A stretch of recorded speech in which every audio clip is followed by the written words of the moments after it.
자, 여러분들 페이지 518페이지입니다.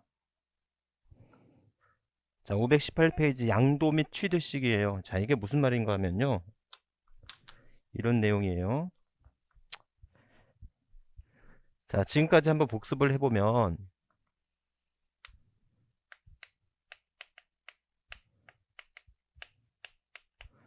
이제 과세 요건이라고 하는 게 있잖아요. 그죠? 과세 요건은 과세 대상, 납세 의무자, 과세 표준, 세율, 부가와 징수가 있고요. 자, 우리가 지금 공부하고 있는 게 이제 소득세잖아요. 자, 소득세는 과세 대상이 크게 종합소득, 퇴직소득, 양도소득이 있고, 자, 이 양도소득의 과세 대상은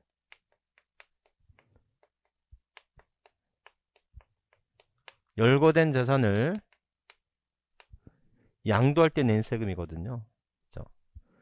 그래서 오늘 너무나 중요하게 배웠던 거. 자, 있을 때 소득세 납세 의무자는 크게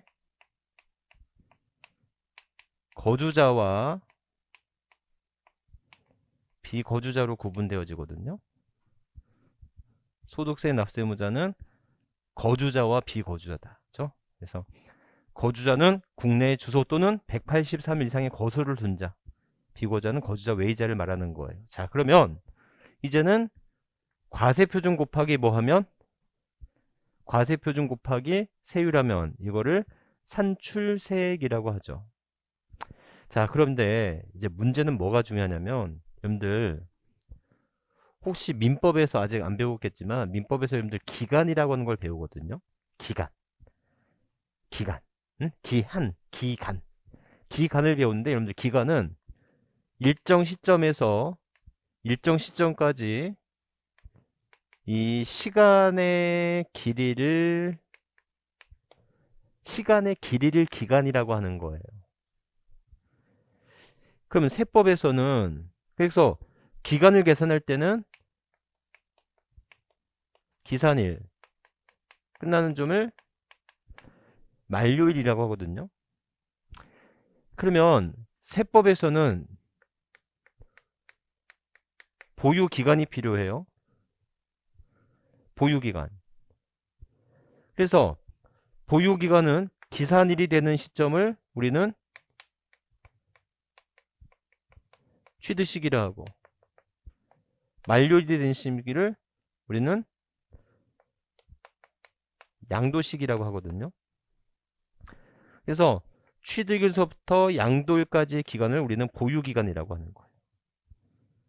그럼 여러분들 기억나세요? 1년 미만일 때는 세율이 50%였잖아요. 그 다음에 2년 미만일 때는 40%고요. 그렇죠? 그러니까 보유기간에 따라서 세금이 달라지잖아요. 그 다음에 여러분들 1세대 1주택 2년 보유 시 비과세가 되거든요. 자, 그러면 여러분들 지금 우리가 뭐를 공부하려고 하냐면 자, 과세표준 곱하기 뭐 하면 과세표준 곱하기 세율하면 이거를 산출세액이라 하는데 정확한 세금을 계산하기 위해서는 얼마에 사서 얼마에 팔았어도 중요하지만 보유기간이 얼마나 됐어도 세금을 계산하는데 중요한 역할을 하는 거라고요. 아셨죠? 그래서 우리가 과세표준의 내용을 배우기에 앞서 뭐를 배우는 거다? 양도 및 취득시기를 배우는 거다라는 거예요. 이해하셨죠? 그래서 보유기간에 따라 세금이 있고 없고 세금이 크고 작고가 계산이 되기 때문에 언제 사서 언제 팔았어. 요거를 공부를 해야 되는 거다라는 거예요. 양도 및 취득식이다라는 거죠. 제 말 이해하셨죠? 이렇게. 그래서 이런 양도 및 취득 시기는 자, 일반적인 매매예요.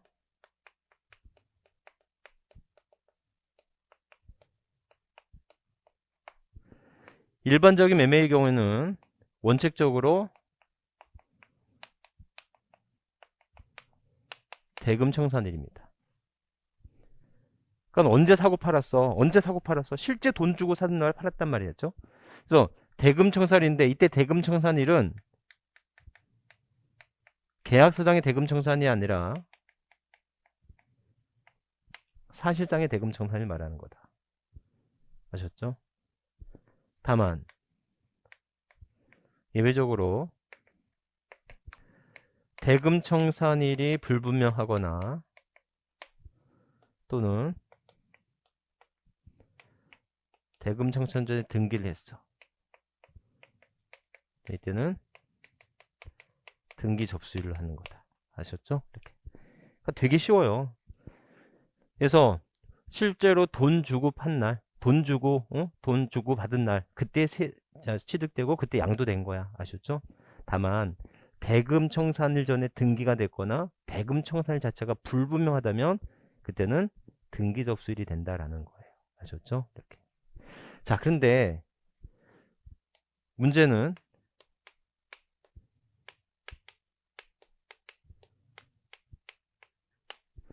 장기 할부 매매거든요. 매매인데 장기 할부 매매예요. 1년 이상, 2회 이상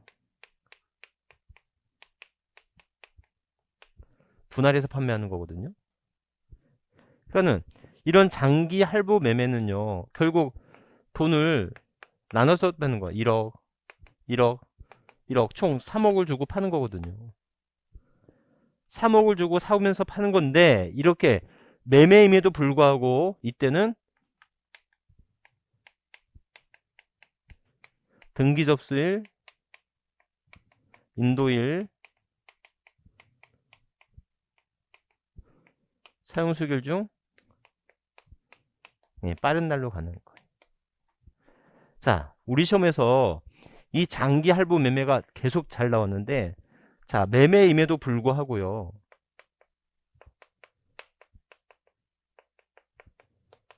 대금 청산일 기준이 없다는 게 포인트예요. 장기 할부 매매는 셋 중에 빠른 날이야. 등기 접수일, 인도일, 사용 수익일 중 빠른 날이에요. 셋 중에 등기 접수일, 인도일, 사용 수익일 셋 중에 빠른 날인데 그 세 개의 기준 중에 매매 조건임에도 불구하고 등기 접수일이 없다는 게 핵심이다라는 거예요. 아셨죠? 그래서 장기 할부 매매는 셋 중에 빠른 날이에요. 근데 대금 청산일이 없어요. 등기 접수일, 인도일, 사용 수익일 중 빠른 날이다. 아셨죠? 이렇게. 그래서 그러시면 되겠고 자가건설 건축물 허가받을 때는 사용 승인서 교부일이에요. 물론 허가받지 않았을 때는 사실상 사용일이 되겠죠. 자, 여러분들 보세요.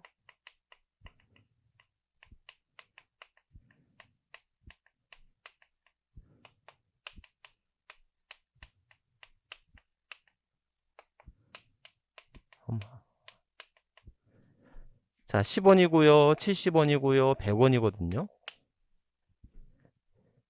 자, 만약에 이 양도된 자산의 취득 시기는 언제로 가야 되냐는 거예요. 100원에 양도했다면 이 자산을 언제 취득한 걸로 볼 거야? 라고 하는 게 문제가 될 때는 거예요. 아셨죠? 그래서 기본적으로 상속 개시일인데 여러분들 자, 상속 개시일에는 뭐가 과세가 돼요? 상속세를 내야 되죠. 그러니까는 요렇게 해서는 안 돼요. 왜냐면 상속세도 내는데 90원의 양도는 그러면 이거는 이중과세가 되는 거잖아요. 양도세가. 그래서 어떻게 해야 돼요? 그래서 상속세의 취득 시기는 상속 개시일이어야 되는 거다. 30원에 대해서만 과세하는 거예요. 아셨죠? 상속 개시에 상속세가 내니까. 응?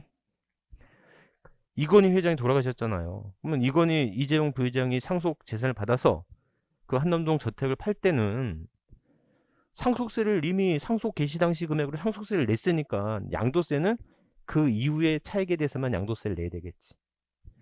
그래서 상속 재산 취득 시기는 피상속인의 취득이 아니라 당연히 상속 개시일이어야 된다. 맞죠? 이해하셨죠? 그럼 마찬가지잖아요. 마찬가지.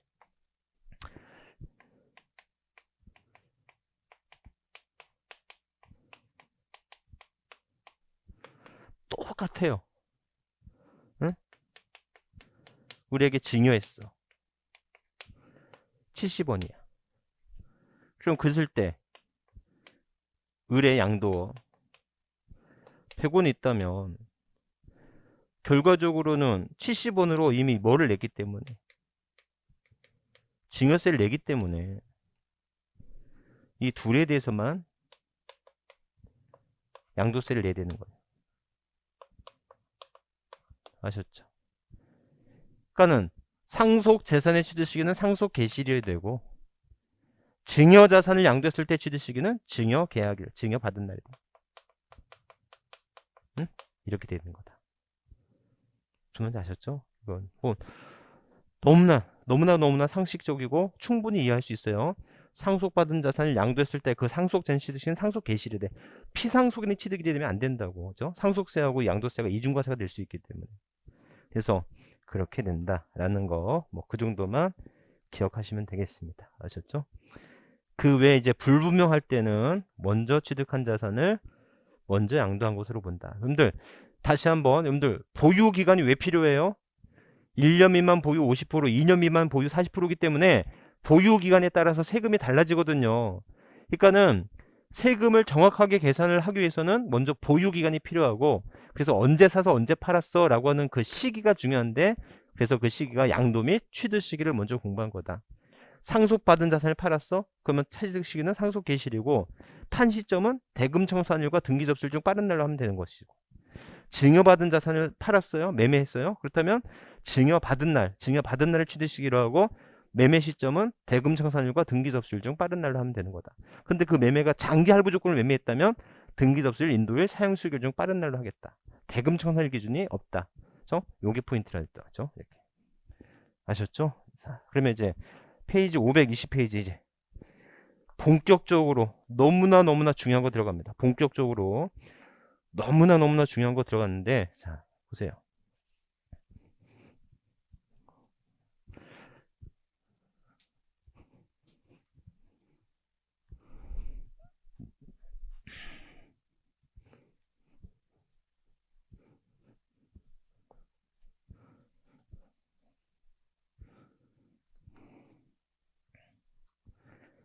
자, 그래서 이제는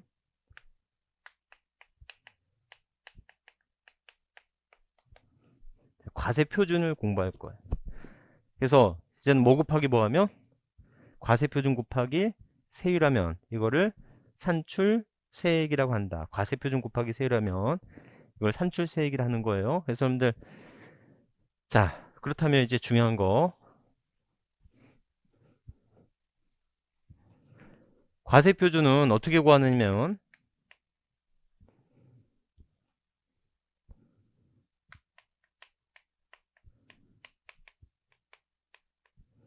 총수익 금액에서 필요 경비를 빼면 이거를 양도 차익이라고 해요. 양도 차익. 이 양도 차익에서 장기 보유 특별 공제를 하면 얘를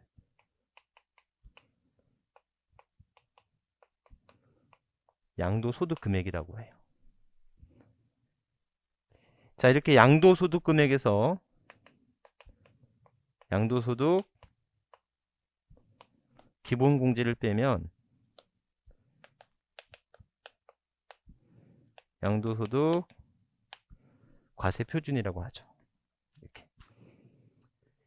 자, 그래서 여러분들 다시 한번요. 이제 이게 되게 중요한데, 첫 번째,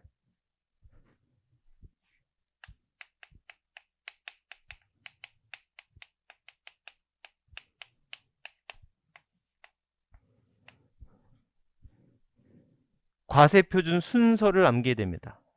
과세표준 순서를 중요해야 돼요. 자, 이게 왜 중요하냐면요. 만약에 사업소득 같은 경우에는 총수익 금액에서 필요경비를 빼면 이거를 사업소득 금액이라고 해요. 그래서 종합소득 공제를 하게 되면, 소득 공제를 하게 되면 이걸 이제 과표라고 하거든요. 그러니까는 여러분들 양도소득하고 사업소득 간의 차이에 있어서 요 구간이 다른 소득 계산 구조에는 없다는 거예요. 그래서 다른 소득과 달리 양도소득 계산 구조가 다른 소득에 비해서 좀 특이해. 장기 보유 특별공제를 하나 더 해준단 말이야. 아셨죠? 그래서 총수익 금액에서 필요금비 빼면 소득 금액이 나오는 게 아니고 얘를 한 번 더 해주려고 양도 차익이라는 개정 과목을 만든 거예요. 무슨 뜻인지 아셨어요? 그래서 이 과세표준 순서가 왜 그리도 중요하냐 봤더니 다른 소득금액 계산 구조하고 틀려. 다른 소득금액 계산 구조하고 다르단 말이에요. 아셨죠? 그래서 이 순서가 너무나 중요하다라는 겁니다. 아셨죠? 다시 한번 외워보세요. 총수익 금액에서 필요경비 채면 양도차익, 양도차익에서 장기 보유 특별공제를 빼면 양도소득 금액, 양도소득 금액에서 양도소득 기본공제를 차감하면 양도소득 과세표준이 된다. 자, 그런데 우리 책에서는 어떻게 돼 있냐? 여러분들 양도소득의 총수익 금액이 뭐겠어요? 양도소득의 총수익 금액이 양도가액이겠지. 양도소득의 필요경비가 뭐겠어요? 양도소득의 필요경비는 취득가액 및 기타의 필요경비가 되겠죠. 이렇게 하는 거라고요. 그렇죠?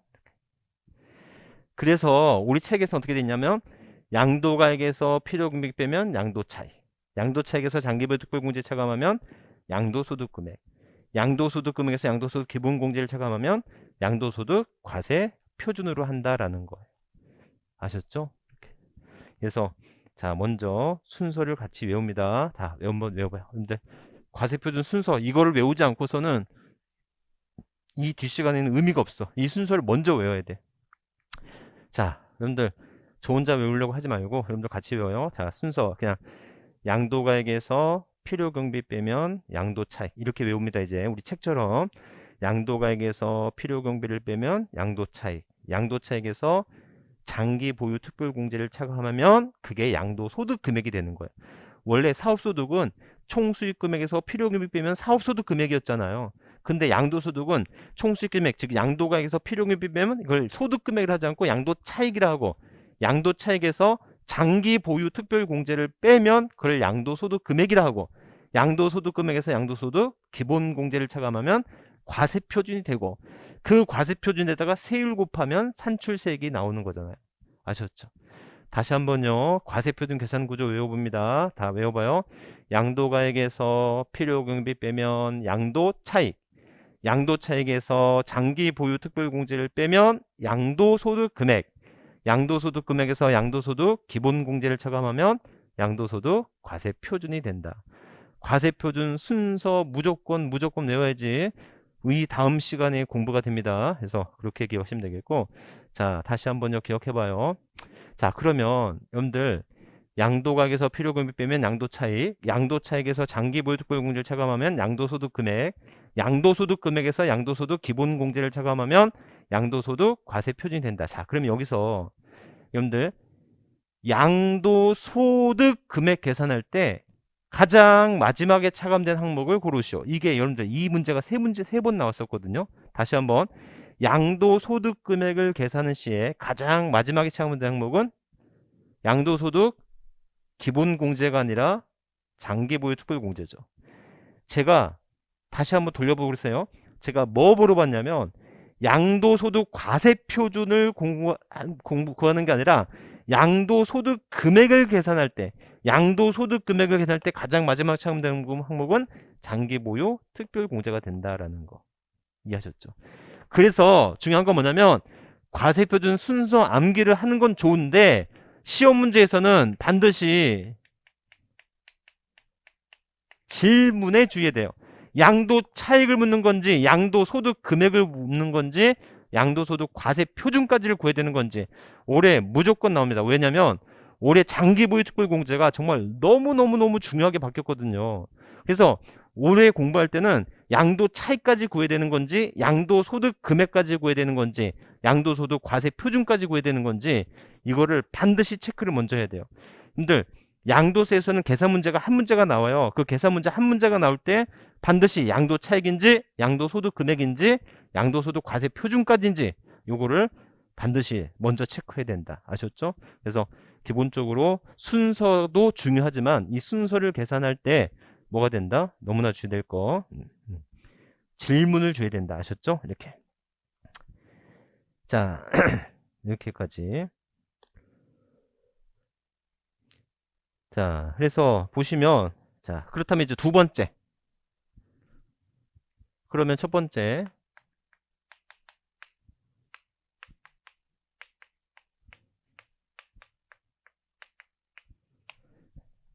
양도 및 취득가액이에요. 자 기억범 원칙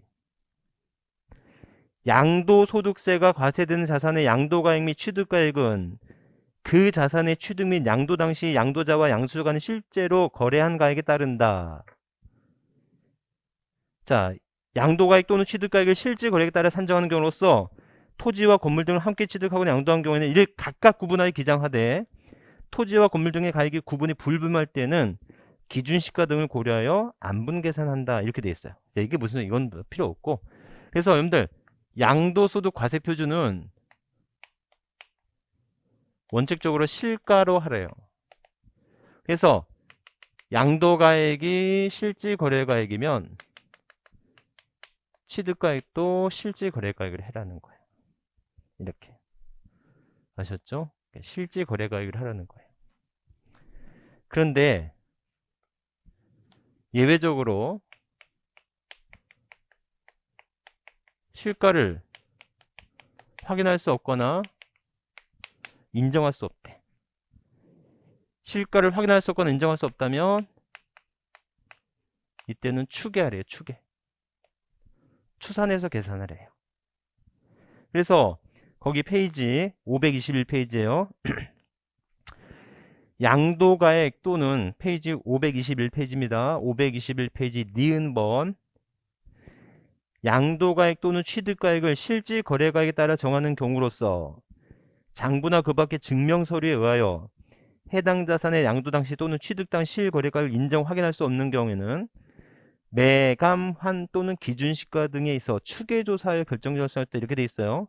그래서 여러분들 이 실가가 확인되지 않는데요. 실가가 확인되지 않는다면 매매사례가액, 감정가액, 기준시가라는 거고요. 실가가 확인되지 않는다면 취득 실가는 매, 감정가액, 환산 취득가액, 기준시가로 하라는 거예요. 자, 무슨 말인지 좀 더 할게요. 그래서 오늘 두 번째 주제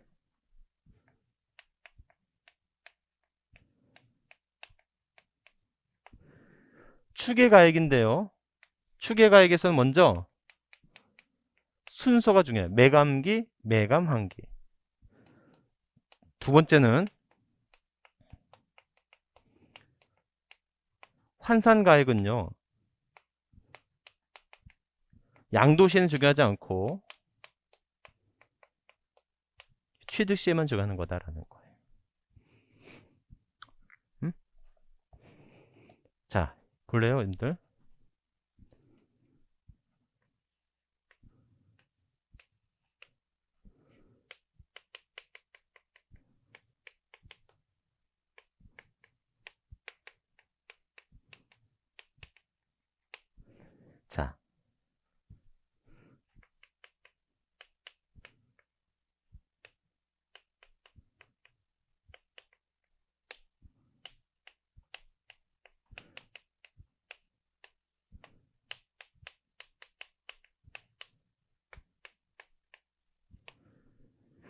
자, 감정가액이 2억 5천이고요. 매매 사례가액이 2억이고요.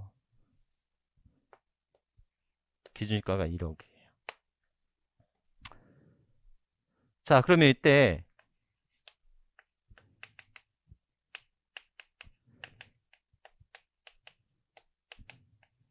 양도 및 취득가액은 어떻게 되냐는 거예요. 양도 및 취득가액은 자, 실가가 분명하잖아요. 그러면 실가로 하면 돼요. 근데 문제는 취득 당시 실가가 없잖아요. 취득 당시 실가가 없으면 이때는 어떻게 해라? 실가가 없으니까 매, 감, 환, 기로 하라는 거 아닙니까? 무슨 말인지 아셨죠? 그러니까는 2억, 2억 5천, 1억인데 이때는 순서라고 큰 금액이 아니라고 2억 5천이 감정가액이 있지만 이 감정가액보다는 취득 당시 매매 사례가액이 더 실질 거래가액에 가까운 금액이라는 거예요. 아셨죠?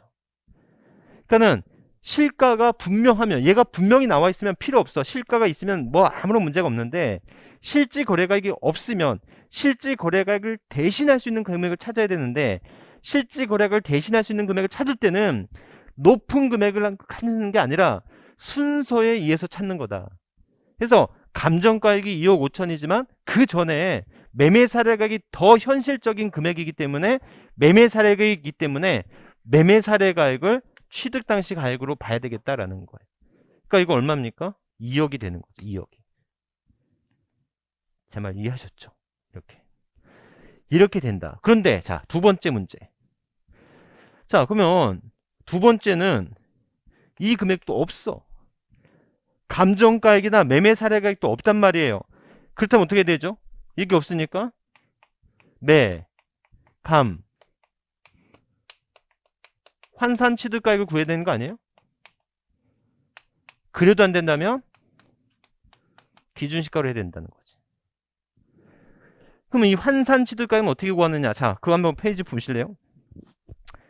환산 취득가액을 보니까 521페이지 보니까 토지, 건물 및 부동산을 취득할 수 있는 권리의 경우에는 다음의 산식의 계산한 금액은 양도당 시 실질거래가액 곱하기 취득 양도당 기준가분의 취득당 기준가 이렇게 돼 있어요. 자, 보세요. 자, 어떻게 되면 환산가액은 양도 당시 실질 거래가액 곱하기 양도 당시 기준시가분의 취득 당시 기준시가 얼마가 나와요? 2억 5천이 나오겠지. 이게 환산 취득가액이잖아요. 자, 그런데 여러분들 이 산식을 외울 필요 없어. 자, 보세요. 여러분들 기준시가가 2배 뛰었으면 실질 거래가액도 2배 떴을 거 아니에요? 5대 x는 2대 1. 이거 1차 방정식이잖아요. 그죠? 내항은 내항끼리, 외항은 외항끼리. 2x는 5. 맞죠? x는 2.5. 똑같이 나오는 거 아니에요? 이해하셨죠? 그래서 매매 사례가액도 없어, 감정가액도 없어. 그러면 이때는 뭘로 와야 된다? 환산 취득가액을 해야 되는데 환산가액은 취득가액에만 적용하는 것이고 환산가액은 양도가액에 적용하지 않는 것이다. 이 뜻이란 말이에요. 이해하셨습니까? 여러분들 현실적으로 너무 잘 적용되는 거예요. 여러분들 실무적으로 보면요. 2006년. 그러니까 이때부터는 부동산 거래 신고제도가 있고요. 이때는 부동산 거래 신고제도가 없어요. 그래서 이때는 이 신고가액을 취득 당시 가액으로 보는 거예요. 근데 이때는 부동산 거래가 신고가 없었기 때문에 실제 계약서가 없으면 어떻게 된다? 그때는 매, 감, 환, 기 이렇게 순서를 하는 거라고요. 이해하시겠습니까? 이렇게. 그래서 그러니까 실무적으로는 2006년 전에 산 거면 이렇게 이 방식에 의해서 계산하는 경우가 되게 이때 당시 계약서가 거의 없으니까 이렇게. 근데 2006년 12월 31일 이후에는 부동산 거래 신고를 하기 때문에 그때는 이제 매감 한기보다는 그때 당시 실거래 신고가 얼마가 됐는지가 이제 중요한 판단 기준이 되는 거예요. 아셨죠? 이렇게. 그래서 이해하셨나요? 이거 좀 이해를 하셔야 됩니다. 그래서 여러분들 당연히 실제로 사고 실제로 판 금액으로 계산하는 게 맞아. 그러니까 양도가액과 취득가액 실제로 사고 판 금액으로 하는 건 맞는데 실제로 사고 판 금액을 확인할 수가 없는 경우가 분명히 있더라고요. 그럴 때는 실제로 사고 판 금액을 알 수가 없다면 그때는 순서가 정해져 있다. 그 순서가 매감기, 매감, 환기다. 이거는 큰 금액을 고르는 게 아니라 그 중에 순서가 정해져 있는 거고, 특히 환산의 방법은 양도 당시에는 적용하지 않고 취득 당시에만 적용하는 거더라 라고 하는 것만 아셨죠? 그래서 그렇게만 기억하시면 돼요. 그래서 자 이렇게 그래서 이렇게까지 기억하시면 되겠다. 그 내용이 여러분들 페이지 521페이지까지 나와 있고 521페이지 비고란에 보니까 환산 취득가액은 취득가액을 추기하는 경우에만 적용되며 양도가액을 추기하는 경우에는 적용되지 않는다라고 돼 있어요. 아셨죠? 이렇게. 자, 보시면 되겠고 페이지 522페이지 가보시면 결정 경정 시 양도가액과 취득가액 산정이라고 돼 있어요. 뭐 그런 거 한번 읽어보시면 됩니다. 필요 없고. 자, 실지 거래가액에 의하는 경우에 양도가액 또는 523페이지 실지 거래가액에 의하는 경우에 양도 차익 계산 이렇게 돼 있어요. 그래서 여러분들 이제 이거는 조금 쉬었다가 할 텐데 이게 무슨 문제냐면 두 번째 과제.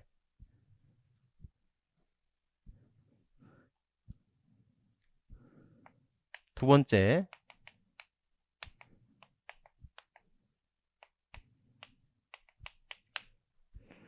이제 양도 차익을 계산하는데 이 양도 차익은 양도가액이 실질 거래가액이고 취득가액이 실질 거래가액이 될 때 기타의 필요경비는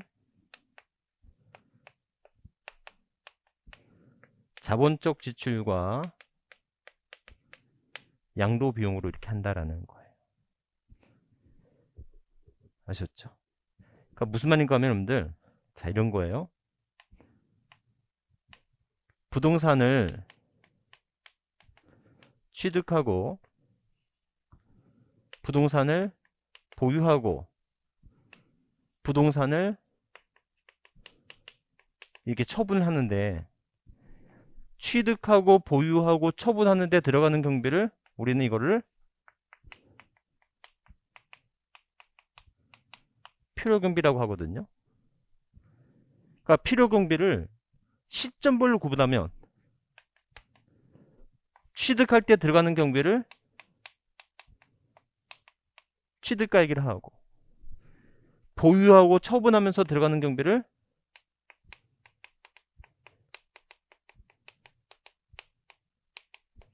기타의 필요경비라고 하는 거다라는 거예요. 그러니까 우리가 이제 두 번째 시간에는 이거 기타의 필요경비 이걸 배울 거 아셨죠? 보세요. 필요경비는 취득가액과 기타의 필요경비로 나눌 수 있다. 이렇게 우리는 이거를 공부하는 거 아셨죠? 그래서 세 번째 중요한 게 뭐냐면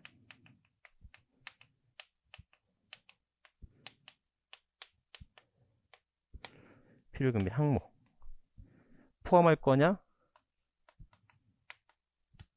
포함하지 않을 거냐. 요걸 공부하는 게 가장 중요합니다. 아셨죠? 이거는 좀 쉬었다가 여기서부터 하도록 할게요. 좀 쉬었다가 오늘 우리는 523페이지서부터 할 거예요. 실지 거래가액에 대한 취득가액 이런 거 공부할 겁니다. 아셨죠?